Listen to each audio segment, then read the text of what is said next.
भोपाल से इसी बीच बड़ी खबर है, जहां सदन के बाहर विपक्ष का हंगामा। विपक्ष के नेताओं ने जमकर की नारेबाजी। राज्यपाल के अभिभाषण पर हो रही थी चर्चा। प्रमुख सचिव स्तर के अधिकारी नदारद होने पर हंगामा। तो वहीं कांग्रेस ने सदन से वॉकआउट किया। नेता प्रतिपक्ष उमंग सिंघार ने सरकार पर निशाना साधा है। बड़ी खबर से आप सभी को रूबरू करा रहे हैं। भोपाल से बड़ी खबर है, सदन के बाहर विपक्ष का हंगामा देखने को मिल रहा है। तो विपक्ष के नेताओं ने जमकर नारेबाजी की। इस दौरान की है राज्यपाल के अभिभाषण पर चर्चा हो रही थी, तो प्रमुख सचिव स्तर के अधिकारी नदारद होने पर हंगामा किया गया। कांग्रेस ने सदन से वॉकआउट किया है। नेता प्रतिपक्ष उमंग सिंघार ने सरकार पर निशाना साधा है। तस्वीरें भी दिखा रहे हैं जहां पर तमाम कांग्रेस के कार्यकर्ता नारेबाजी करते हुए दिखाई दे रहे हैं। इन्होंने सदन से वॉकआउट कर लिया।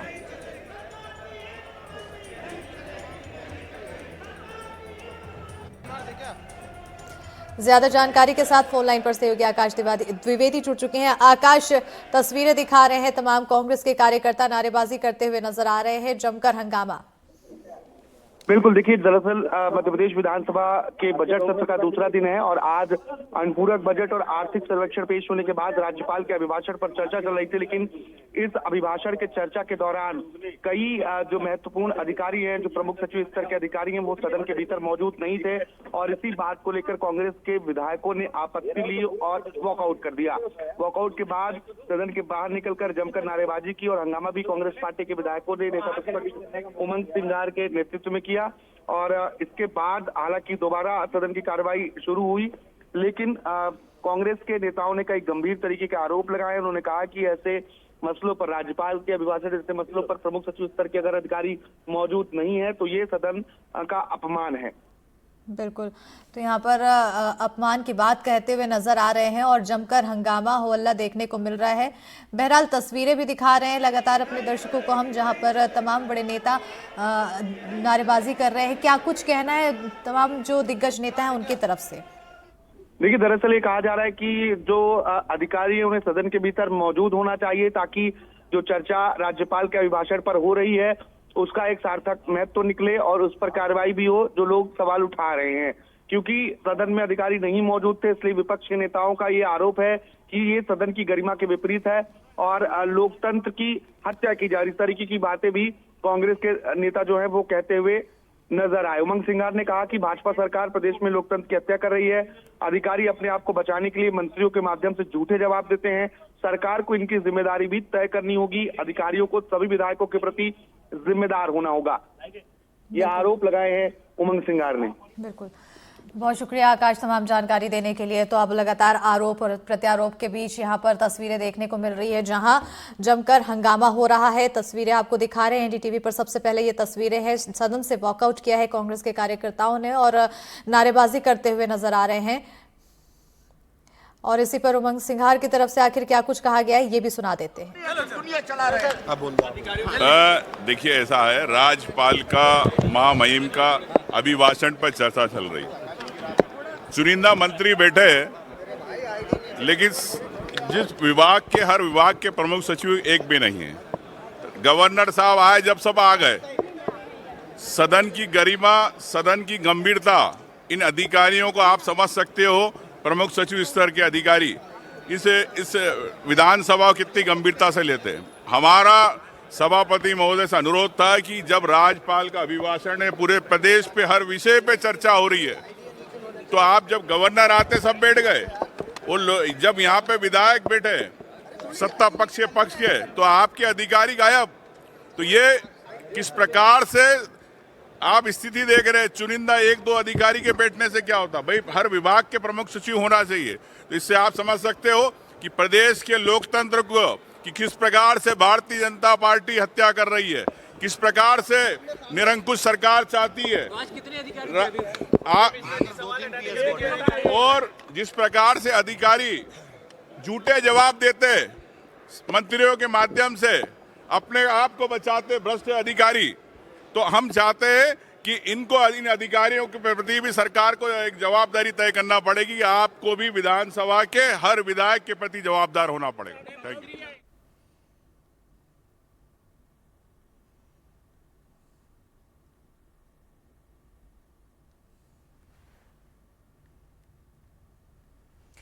उज्जैन रेंज के आईजी उमेश जोगा मंदसौर पहुंचे, जहां उन्होंने पुलिस अधिकारियों के साथ बैठक की और आगामी त्योहारों के मद्देनजर जिले में सुरक्षा व्यवस्था बनाए रखने के दिशा निर्देश दिए हैं। इस मौके पर मीडिया से बात करते हुए उन्होंने आम जनता से भी पुलिस का सहयोग करने और त्योहारों में शांति व्यवस्था बनाए रखने की अपील की है।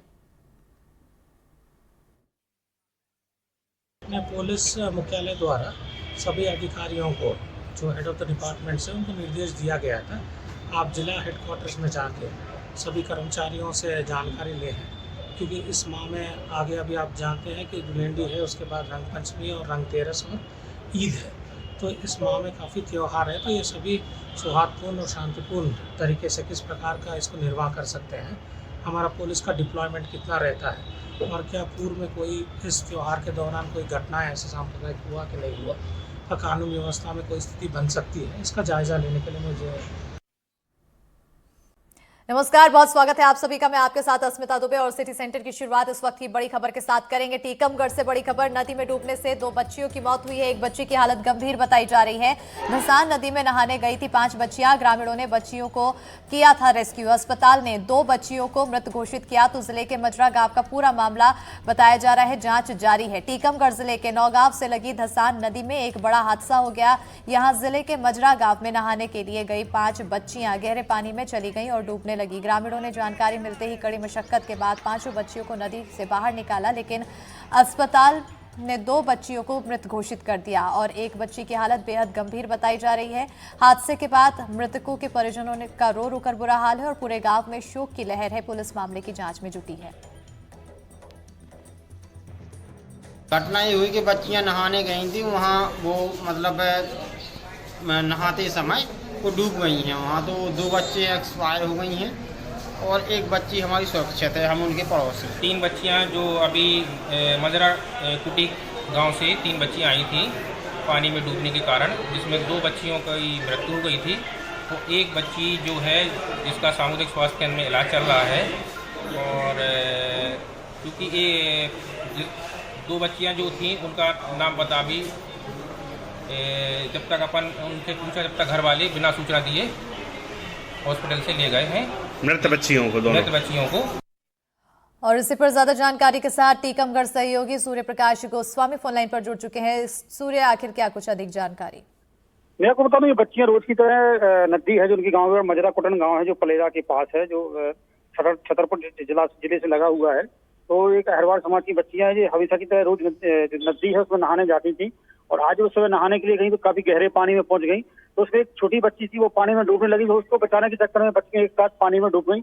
और जैसे जो वहाँ पर लोग नहा रहे थे उनको मालूम चला, तो नहान फान देखते हुए बच्चियों को लोगों को बुलाया और एक तो धोके इन बच्चियों को नदी से निकाला। वहाँ डॉक्टरों के पास में नौगांव है, नौगांव सामुदायिक स्वास्थ्य केंद्र ले गए। तो वहाँ पर डॉक्टर ने 2 बच्चियों को मृत घोषित कर दिया, बाकी 3 बच्चियां की हालत अभी ठीक बताई जा रही है। बिल्कुल, परिवार वालों में भी काफी रो रो कर बुरा हाल है। क्या किसी तरह से जनप्रतिनिधियों ने मदद की बात कही? अभी हाल जनप्रतिनिधि कोई नहीं पहुंचे हैं, लेकिन यहाँ पर पुलिस प्रशासन है, जो पलेरा पुलिस है वो पहुंच गए, वहाँ पर जो घटनास्थल पर पहुंच गए थे। उन्होंने जो लड़कियां हैं जो डूबी थी और जो जैसी ग्रामीण के लोगों ने पुलिस को भी सूचना दी, तो पुलिस ने ग्रामीणों के सहयोग से कुछ गोताखोरों के सहयोग से लड़कियों को पानी से बाहर निकाला।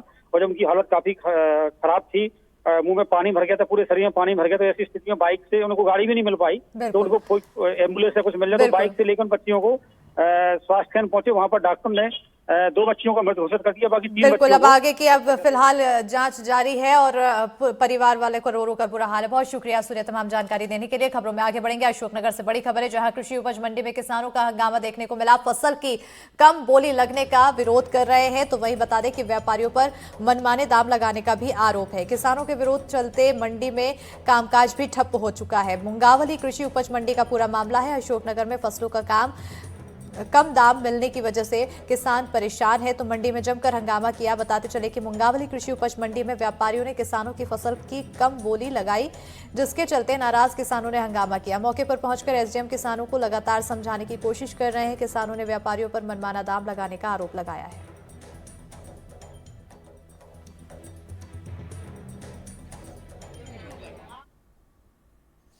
खरगोन में दो जुड़वा भाइयों की परेशानी का बीते कई सालों से हल नहीं निकल सका है। दरअसल दोनों जुड़वा भाई राम और श्याम का बचपन में ही आधार कार्ड बन गया था, लेकिन दोनों के आधार कार्ड पर एक दूसरे के फिंगरप्रिंट की एंट्री हो गई थी, जिसको अब तक ठीक नहीं किया जा सका है। आधार कार्ड पर गलत फिंगरप्रिंट होने के चलते अब दोनों भाइयों का खासी परेशानियों का सामना करना पड़ता है।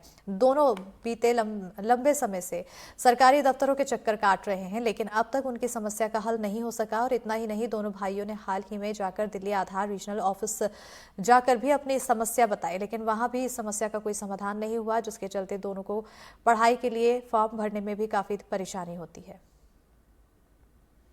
पूरा मामला हमने 2013 में आधार कार्ड अपडेट करवाए थे, तो जो ऑपरेटर बैठा था तो उसने हमारे बायोमेट्रिक एक्सचेंज कर दिए, तो हमें उस वक्त पता नहीं चला कि क्या दिक्कत है। जब 2018 में फॉर्म वाम मतलब कुछ हुआ ऑनलाइन, तो उसमें बायोमेट्रिक बोला एक्सचेंज हो गए, अपडेट करवा के लाओ। तो बहुत सालों से हम परेशान हैं। यहाँ खरगोन में सारे आधार केंद्र में हो गए, वहाँ भी कुछ मतलब 4 दिन बाद रिजेक्ट बता देते। फिर इंदौर बोला, इंदौर भी गए, वहाँ भी रिजेक्ट बता दिया। और दिल्ली जाने को बोला, दिल्ली भी हुआ है, वहाँ भी 3 से 4 महीने का समय दे दिया, उसके बाद कुछ समाधान नहीं हुआ। देखिए, ऐसे केसेस ज़िले में बहुत ही कम है, ना के बराबर। अभी तक पूरे ज़िले में ऐसे 2 या 3 केस है बस, और वो भी एक्सेप्शनल केस है, बहुत ही अपवाद वाला केस है, जिसमें सिर्फ 2 भाइयों का आपस में फिंगर वो मिसमैच हो गया है, मिक्स हो गया बेसिकली।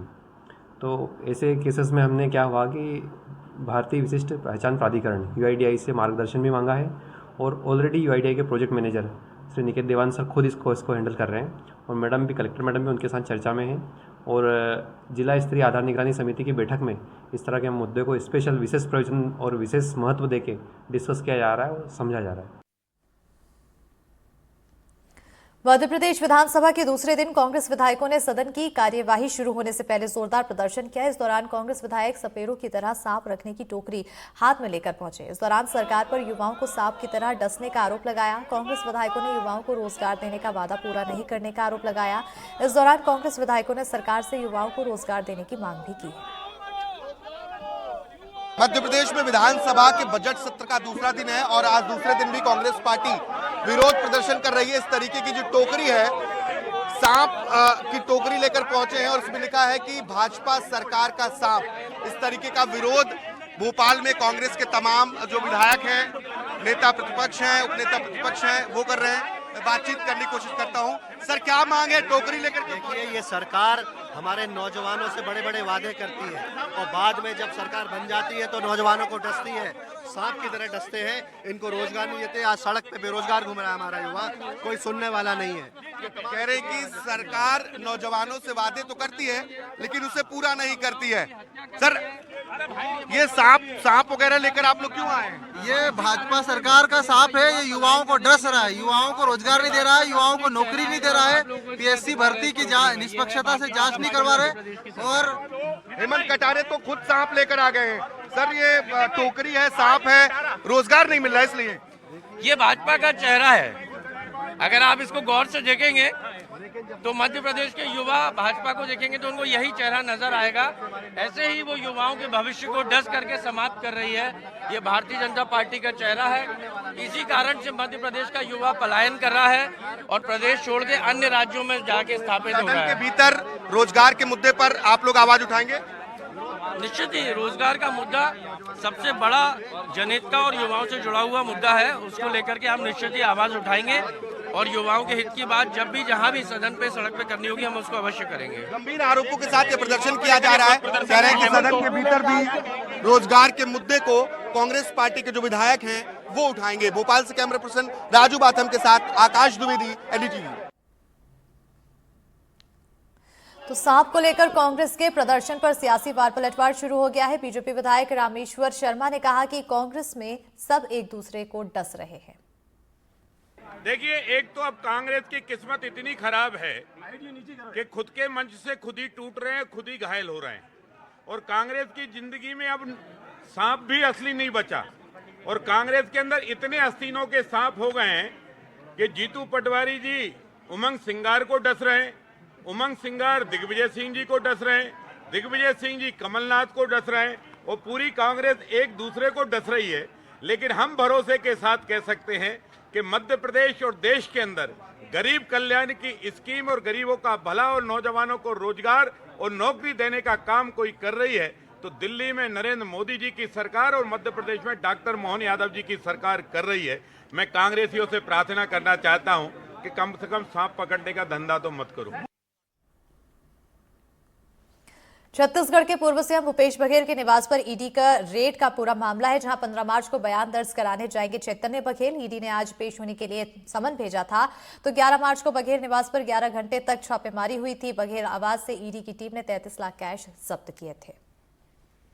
छत्तीसगढ़ के पूर्व मुख्यमंत्री भूपेश बघेल के निवास पर 11 मार्च को ईडी की दबिश के बाद अब प्रदेश भर में तरह तरह के सवाल उठ रहे हैं और साथ ही चर्चाओं का बाजार भी गर्म है। पहला सवाल यह उठ रहा है कि क्या भूपेश बघेल या उनके बेटे चैतन्य बघेल को ईडी ने समन जारी कर पूछताछ या बयान के लिए बुलाया है। तो कांग्रेस के संचार विभाग, छत्तीसगढ़ कांग्रेस के संचार विभाग द्वारा एक जानकारी साझा की गई है जिसमें बताया गया है कि भूपेश बघेल के बेटे चैतन्य बघेल 15 मार्च को ईडी दफ्तर बयान दर्ज कराने जाएंगे। इसके अलावा कई सारी चर्चाएं भी प्रदेश भर में हो रही हैं। चर्चा इस बात की भी हो रही है कि जब ईडी की टीम भूपेश बघेल के निवास से लौटी तो अपने साथ 30 से 33 लाख रुपए कैश लेकर लौटी।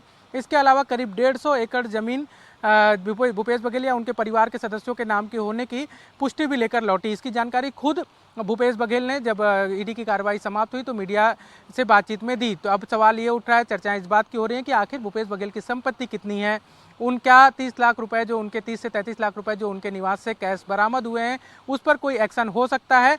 तो इन चर्चाओं के भी जवाब भी तलाशने की कोशिश की जा रही है। बता दूं कि हलफनामा जब 2024 लोकसभा चुनाव में भूपेश बघेल ने राजनांदगांव सीट से चुनाव लड़ा था तो उन्होंने चुनावी हलफनामा दिया था जिसमें उन्होंने बताया था कि उनकी संपत्ति कुल चल अचल संपत्ति करीब 34 करोड़ 50 लाख रुपए के आसपास की है और इसके अलावा उनके बैंक खाते में 1 करोड़ 30 लाख रुपए के आसपास जमा है, कैश जमा है। इसके अलावा उनकी पत्नी के खाते में 2 करोड़ 70 लाख रुपए से अधिक पैसा जो है वो जमा है। ये 2024 का जो हलफनामा, चुनावी हलफनामा भूपेश बघेल ने दिया था तो ये आधिकारिक संपत्ति की घोषणा उन्होंने इतनी ही की थी। इसके अलावा भूपेश बघेल ने ये बताया, कल जब प्रेस कॉन्फ्रेंस हुई थी उसमें यह बताया, जानकारी दी कि उनके परिवार में कृषि, डेयरी और सब्जी से जुड़े व्यवसाय भी होते हैं। करीब 100 एकड़ से ज़्यादा की ज़मीन है, खेती ज़मीन है जहाँ पर ये कारोबार होता है। तो उस संपत्ति से भी, उस कारोबार से भी उनके पास संपत्ति है। वो उसकी राशि कितनी है हालांकि उन्होंने उसका जिक्र नहीं किया। इसके अलावा बता दें कि उनके बेटे चैतन्य बघेल भी रियल एस्टेट के अलावा अन्य व्यवसायों से भी जुड़े हुए हैं। हालांकि उनकी सालाना इनकम कितनी है, नेटवर्थ कितना है, इसका कोई ऑफिशियल जानकारी अब तक साझा नहीं की गई है, लेकिन बताया जा रहा है कि उनका भी करोड़ों रुपए का कारोबार पहले से चलता आ रहा है। तो ऐसे में चर्चा ये हो रही है कि अगर 30 लाख रुपए कैश बरामद किए गए हैं तो क्या भूपेश बघेल उसका हिसाब दे पाएंगे। हालांकि भूपेश बघेल पहले से ही ये कहते आ रहे हैं जब से छापे की कार्रवाई खत्म हुई है कि वो एक एक रुपए का हिसाब जो है वो ईडी को दे देंगे। ईडी ने उनके निवास से कोई भी ऐसे सामग्री या कोई भी ऐसी चीज़ बरामद नहीं की है जिससे शराब घोटाले का तार उनसे जुड़ता नजर आए या फिर उनको किसी प्रकार की इस मामले में दिक्कत हो। अब देखने वाली बात यह होगी कि आगे इस मामले में क्या कार्रवाई होती है। रायपुर से कैमरा सहयोगी प्रवीण साहू के साथ नीलेश त्रिपाठी, एनडीटीवी। तो रायपुर से खबर है जहां ईडी रेड को लेकर भूपेश बघेल का बयान सामने आया है। ईडी की जांच पर भूपेश बघेल ने सवाल उठाए हैं और उन्होंने कहा है कि मुझे बदनाम करने की साजिश रची गई। तरफ क्या है कि बिना ECIR नंबर के यहाँ आए थे। दूसरा, मशीन ला के वो लोग हाइप क्रिएट कर रहे थे जबकि मिला 33 लाख रुपया जी, है ना। तो बहुत बड़ी राशि नहीं थी। तीसरी बात ये है कि सीडी कांड में प्रधानमंत्री भी बोलते थे, अमित शाह जी भी बोलते थे और 7 साल बाद जब कोर्ट में चार्ज फ्रेम करने की बात आई तो डिस्चार्ज हो गए। तो ये कुल मिला के ये है 3 साल हो गया, 3 साल से 4 साल हो गया 21 की घटना और अभी तक ये लोग जांच नहीं कर पाए हैं। तो कुल मिला के ये है कि बदनाम करना है। अब जब न्यायालय में खड़ा होगा तो यही होगा जैसे सीडी कांड का हुआ, डिस्चार्ज कर दिया, बदनाम करो। इनके पास और कुछ है ही नहीं। सर, कोई समन जारी किया गया ईडी के द्वारा आपको या चैतन्य बघेल को? मुझे कोई समन जारी नहीं हुआ। चैतन्य को अभी वो सर्च वारंट में तो आए ही थे। तो अब वो प्रक्रिया है, वो उसका पालन करेंगे। हम भाग थोड़ी रहे हैं, नियमों का पालन होगा और उसके तहत सब। लेकिन सर, आज पूरे प्रदेश में जो कल एक्सप्रेस आपने पोस्ट किया था कि पंजाब को प्रभावित करने के लिए षड्यंत्र किया जा रहा है। देखिए, जब मैं प्रदेश से बाहर गया हूँ, झारखंड गया, सरकार बनी सबसे पहले छापा पड़ा यहाँ। उसके बाद मैं आसाम गया तब छापा पड़ा, उत्तर प्रदेश गया तब छापा पड़ा, हिमाचल प्रदेश गया तब छापा पड़ा, और 8-8 दिन में छापे पड़ते रहे। और 4 साल हो गया भाई, अभी तक के आप जांच ही नहीं कर पाए। तो जांच कब होगी पूरी? क्योंकि इनको मालूम है कि कोर्ट में खड़े नहीं हो पाएंगे, टिक नहीं पाएगा। पूर्व सीएम भूपेश बघेल के घर जांच के बाद वापस जा रही ईडी की गाड़ी पर तोड़फोड़ की गई है, तो पथराव और सरकारी काम में बाधा डालने के आरोप में भिलाई 3 थाने में शिकायत भी दर्ज कराया गया है। 25 लोगों के खिलाफ केस दर्ज होने की जानकारी मिल रही थी, लेकिन अब सीएसपी ने कहा कि 15-20 लोगों के खिलाफ मामला दर्ज किया गया है। कल छत्तीसगढ़ के भूतपूर्व मुख्यमंत्री माननीय श्री भूपेश बघेल के यहाँ ईडी की कार्रवाई हुई थी। कार्रवाई के बाद, समापन के बाद जब ईडी की टीम वापस लौट रही थी, उस समय कांग्रेसी कार्यकर्ताओं के द्वारा ईडी की गाड़ी को रोका गया था और उसके बोनट में चढ़ करके कांच में हाथ से और ईंट फेंक करके प्रहार किया गया था, जिसमें कुछ कांच में जो है गाड़ी के विंडशील्ड में ब्रेकेज हुआ है और तोड़फोड़ हुई है और लोक संपत्ति नुकसानी निवारण अधिनियम के तहत एफआईआर दर्ज की गई है। अभी फिलहाल जो है प्रकरण विवेचना में चल रही है। विवेचना के उपरांत ये चीज़ स्पष्ट होगी कि कितना नुकसान हुआ है, क्योंकि गाड़ी जो थी हायर गाड़ी थी और उसमें जो नुकसान है उसका नुकसानी पंचनामा भी अलग से तैयार किया जाएगा। उसके उपरांत जो इवेलुएट होता है उस आधार पर और धाराएं जुड़ सकती हैं। ग्वालियर से खबर है, जहां ट्रेन में एक संदिग्ध के पास मिले 14 लाख से ज्यादा के कैश। बता दें कि ट्रॉली बैग में रखे गए थे नोटों के बंडल। एक आरोपी को किया गिरफ्तार, तो वहीं पकड़ा गया शख्स नोटों के बारे में नहीं दे पाया जानकारी।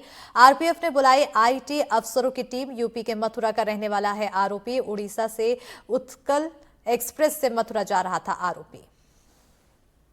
चेकिंग के दौरान में जो उड़ीसा से जो पूरी से जो गाड़ी हमारी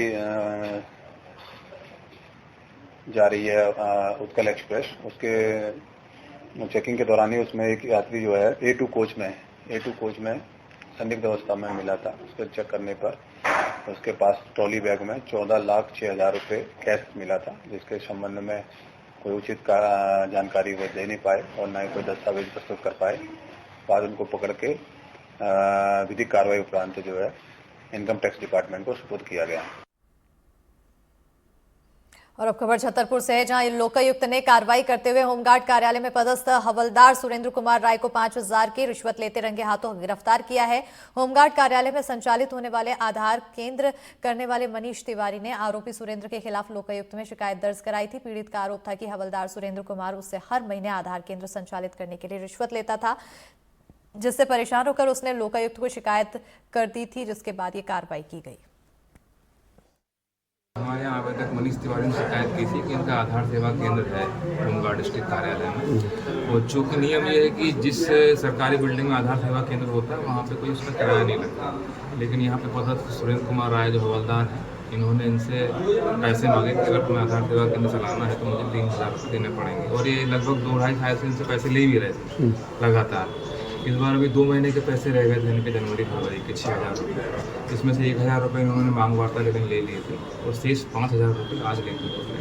आधार सेवा केंद्र चला रहा सर, यहाँ जो यहाँ का हवलदार है सुरेंद्र कुमार राय, यहाँ बैठने के वो हर महीने मुझसे 3,000 रुपये डिमांड करता है, जो मैं देता रहा सर। अब वो आधार सेवा केंद्र मेरा ज़्यादा चल नहीं रहा। मैंने कहा सर अभी मेरा चल नहीं रहा और पैसे डिमांड करके वो 5,000 रुपये महीने मांग रहे हैं।